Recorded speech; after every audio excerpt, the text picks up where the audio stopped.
Today we're going to talk about a subject that I usually get a lot of questions about, and that's the Deathly Hallows.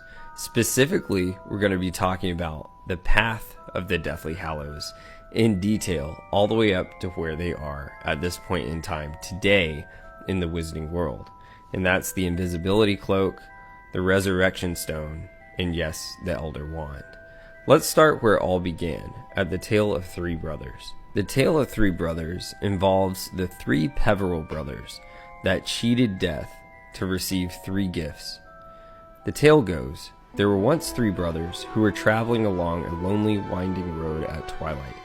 In time, the brothers reached a river, too deep to wade through and too dangerous to swim across. However, these brothers were learned in the magical arts, and so they simply waved their wands and made a bridge appear across the treacherous water. They were halfway across it when they found their path blocked by a hooded figure, and it was Death. He was angry that he had been cheated out of the three new victims, for travelers usually drowned in the river, but Death was cunning. He pretended to congratulate the three brothers upon their magic, and said that each had earned a prize for being clever enough to evade him. So, the oldest brother, who was a combative man, asked for a wand more powerful than any in existence, a wand that must always win battles for its owner, a wand worthy of a wizard who had conquered death. So Death crossed to an elder tree on the banks of the river, fashioned a wand from a branch that had hung there, and gave it to the oldest brother. Then the second brother, who was an arrogant man, decided that he wanted to humiliate Death still further, and asked for the power to recall others from death. So Death picked up a stone from the riverbank and gave it to the second brother, and told him that the stone would have the power to bring back the dead. Finally, Death turned to the third brother, a humble man. He asked for something that would enable him to go forth from the place without being followed by Death. And so it was that Death reluctantly handed over his own cloak of invisibility.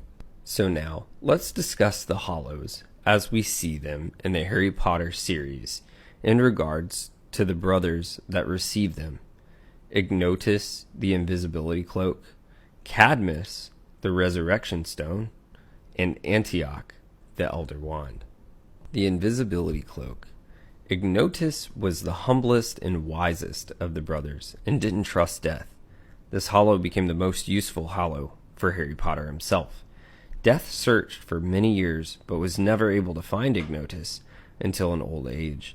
At an old age, Ignotus, it is said, shed the cloak of invisibility and gave it to his son. He then greeted Death as an old friend. The wizarding family, Potter, is explained on Pottermore.com. Quote, the wizarding family of Potters descends from the 12th century wizard Linfrid and Stinchcombe, a locally well-beloved and eccentric man whose nickname, the Potterer, became corrupted in time to Potter. Linfrid's eldest son, Hardwin, married a beautiful young witch by the name Lanth Peveril, who came from the village of Godric's Hollow. She was the grandmother of Ignotus Peveril. In the absence of male heirs, she, the eldest of her generation, had inherited her grandfather's invisibility cloak. It was explained to Hardwin, a tradition in her family that the possession of this cloak remained a secret, and her new husband respected her wishes. From this time on, the cloak was handed down to the eldest in each new generation. The Potters continued to marry their neighbors, occasionally Muggles, and continued to live in the west of England for several generations, each one adding to their family coffers by the hard work and, it must be said, by the quiet brand of ingenuity that had characterized their forebear, Linfrid. Henry Potter was a direct descendant of Hardwin, served on the Wizengamot from 1913 to 1921. Henry's son was Fleamont Potter. Fleamont made the Potters very wealthy by creating Sleek Easy hair potion. Fleamont sold his company and retired. For a long time, Fleamont and his wife Euphemia were childless, but then Euphemia gave birth to a boy, James. Fleamont and Euphemia saw James marry Lily Evans, but they died before meeting their grandson Harry Potter. The couple died of dragonpox at an old age, and James Potter inherited the cloak.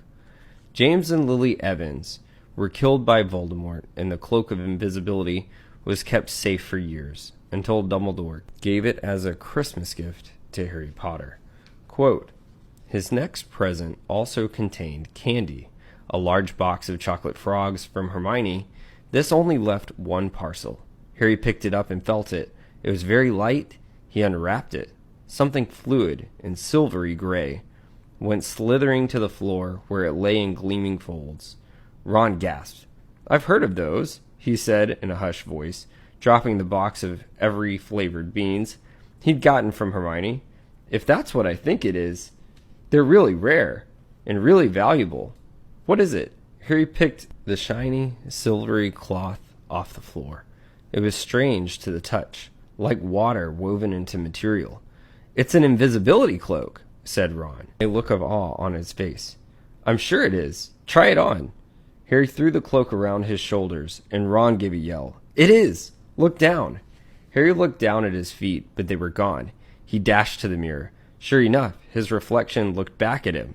Just his head suspended in midair, his body completely invisible. He pulled the cloak over his head, and his reflection vanished completely. There's a note, said Ron, suddenly. A note fell out of it. Harry pulled off the cloak and seized the letter.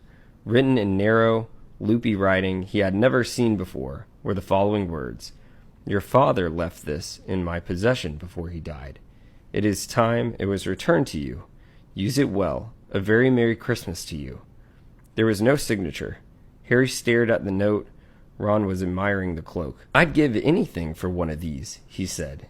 Anything? What's the matter? Nothing, said Harry. He felt very strange. Who had sent the cloak? Had it really once belonged to his father? This shows how the invisibility cloak was passed down all the way to Harry. Dumbledore explains the origins of the cloak to Harry. Quote, the cloak, as you know now, traveled down through the ages, father to son, mother to daughter, right down to Ignatus's last living descendant, who was born as Ignatus was in the village of Godric's Hollow. End quote. Dumbledore smiled at Harry. Me? You have guessed. I know. Why the cloak was in my possession on the night your parents died.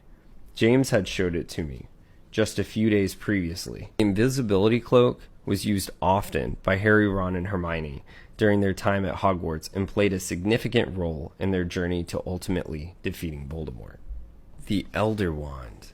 The Elder Wand was the most powerful wand in the universe, made by Death himself. Made of elder wood,